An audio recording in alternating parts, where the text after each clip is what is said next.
tous, aujourd'hui on va parler des vecteurs et on va commencer par les bases, on va voir le lien entre vecteur et translation. Donc je vous rappelle qu'un vecteur est défini par trois choses, une direction, un sens et une norme, c'est l'équivalent de la longueur.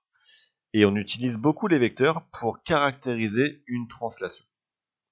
Donc voici un exercice qui est disponible sur contrôle-de-maths.com. On nous propose un parallélogramme, ici JXYM, de centre L. Et il nous pose des petites questions. Alors, regardons la première.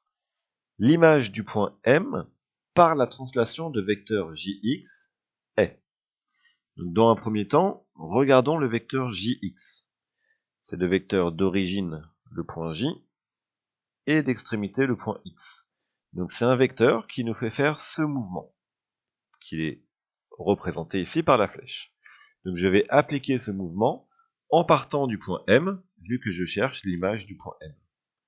Donc je pars de M, et j'effectue le même mouvement, donc même direction, même sens, même norme. Et on voit qu'on arrive ici sur le point Y. Donc l'image de M par la translation de vecteur JX est le point Y. Deuxième question, l'image du point M, cette fois-ci, par la translation de vecteur MY.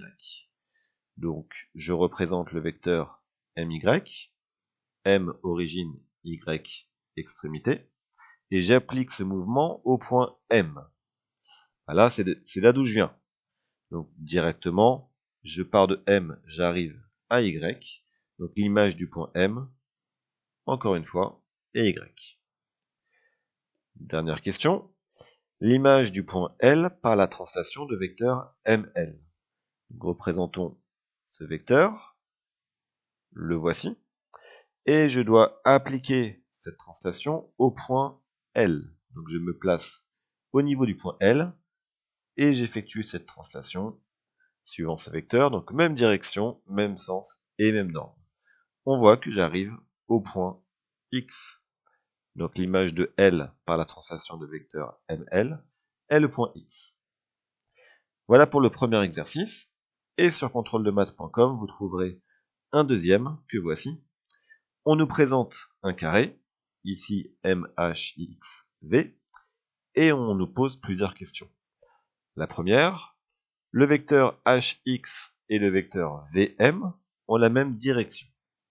Alors on va les représenter. Le vecteur HX, le voici. Le vecteur VM, le voici. Donc effectivement, ces deux vecteurs ont la même direction. Ils sont portés par deux droites parallèles, tout simplement parce qu'un carré a ses côtés opposés parallèles. Donc ces deux vecteurs ont la même direction, horizontale. Par contre, ils n'auraient pas le même sens. Dans tous les cas, cette proposition est vraie. On passe à la deuxième.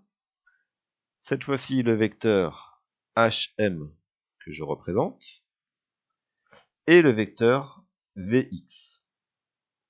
On me dit qu'ils ont le même sens. Alors ça se voit bien que ces deux vecteurs partagent la même direction, une direction verticale, mais l'un est vers le bas et l'autre va vers le haut. On regarde bien sûr la flèche. Donc, clairement, ces deux vecteurs n'ont pas le même sens. La proposition est fausse. La troisième, on me parle du vecteur XH, donc je le représente, et le vecteur XV. La proposition me dit que ces deux vecteurs ont la même norme. Alors, il est évident que ces deux vecteurs n'ont pas la même direction, par conséquent, ils n'ont pas le même sens, mais ils vont avoir la même norme, parce que la longueur de ces deux vecteurs correspond à la longueur du côté du carré. Et on sait bien que un carré a ses quatre côtés de même longueur. Donc oui, ces deux vecteurs vont avoir la même norme. Quatrième question. On me parle du vecteur VH ainsi que du vecteur XM. Est-ce que ces deux vecteurs ont la même norme? Alors ces deux vecteurs sont placés au niveau des diagonales du carré. Dans un carré, les deux diagonales ont la même longueur. Donc ici, les deux vecteurs sont effectivement de même norme. La proposition est vraie.